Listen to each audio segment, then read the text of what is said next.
a flat surface with a square edge to it. We're going to simulate the clock being hung on the wall by standing it up on the edge of this table. Makes a very nice test bench. You want it to be level and flat and square. First step, of course, is to take the back off the clock. We've got to get to the insides in order to troubleshoot it. So we take the back off, lay her down. Now you've got your 2 batteries in it.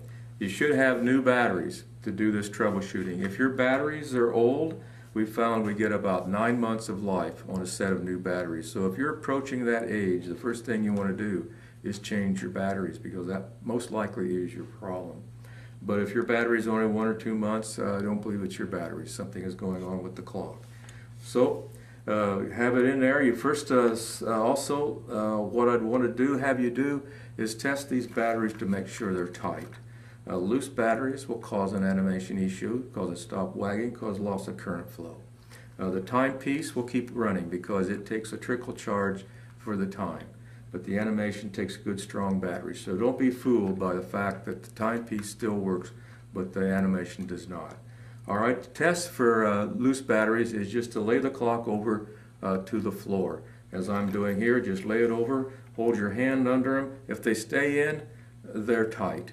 If they fall out, then the clock batteries are loose. And I will later talk to you about how you tighten those up. But let's assume everything's fine now. The batteries are good, so we're going to continue on with testing this animation. Now you want to stand this clock up on the edge of your surface, looking in the back of it, not at the front like this. The back here gives plenty of foot room here in order to stand this clock up on the edge with the tail hanging over. Tail must be on it to balance the pendulum, otherwise it won't wag.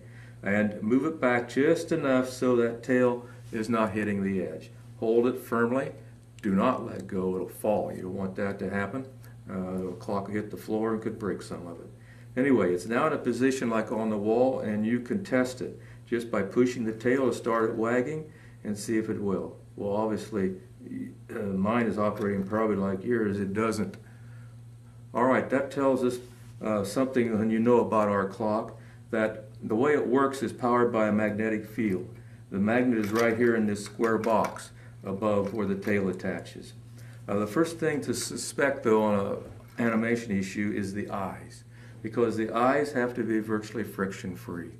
Any friction that develops in the eyes of the clock will overcome the strength of the magnetic field and it won't wag. So what we're going to test for first is see if there's friction in these eyes.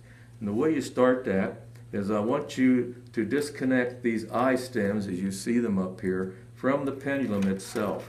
The pendulum swings drives the eyes. This is an easy disconnect.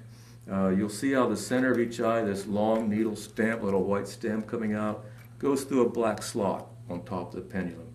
What you want to do is just take a hold of that black slot. It's pliable. You won't top the pendulum. What you want to do is just take a hold of that black slot. It's pliable. You won't break it. And just bend it backwards to the tip of the stem till they come out. Put the stems over to the sides of the body. You do that on both sides. And this one back likewise. Bring it over to the side. They're out of the way, as you can see.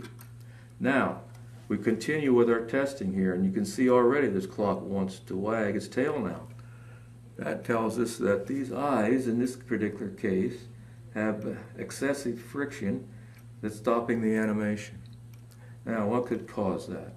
Well, there is one particular part where I start looking first, knowing how this clock works. There is a little white clip, we call it a J clip, that is associated with each of the eyes that prevents the friction from occurring. So I firstly suspect maybe they're not there, or they're not doing the job intended.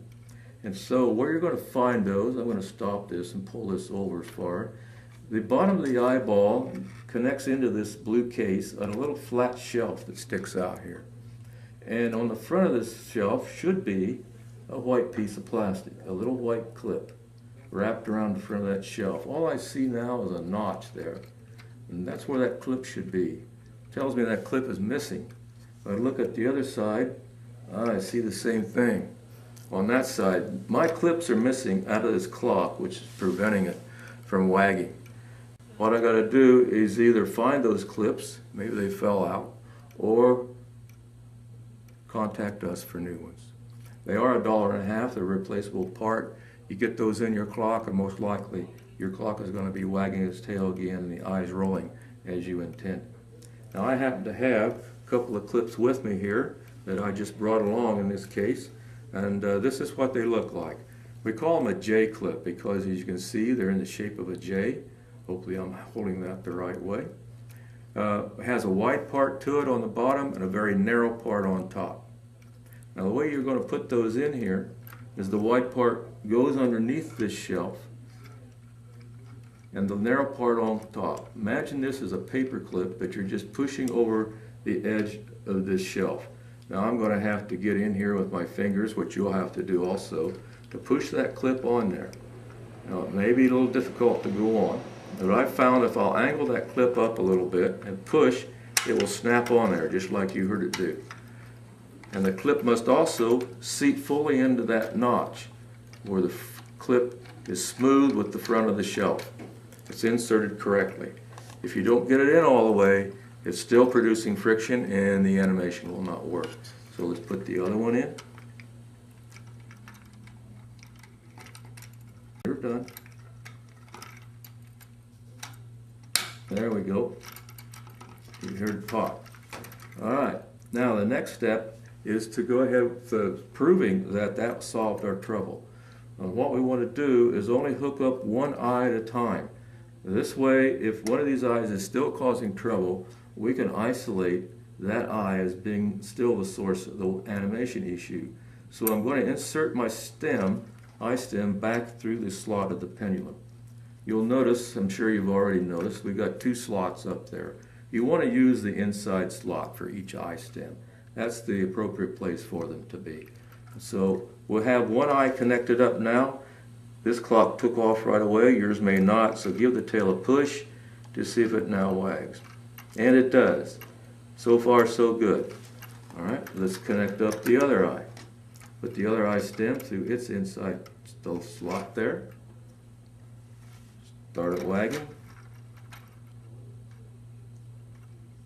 Lo and behold, that was the trouble with this particular clock.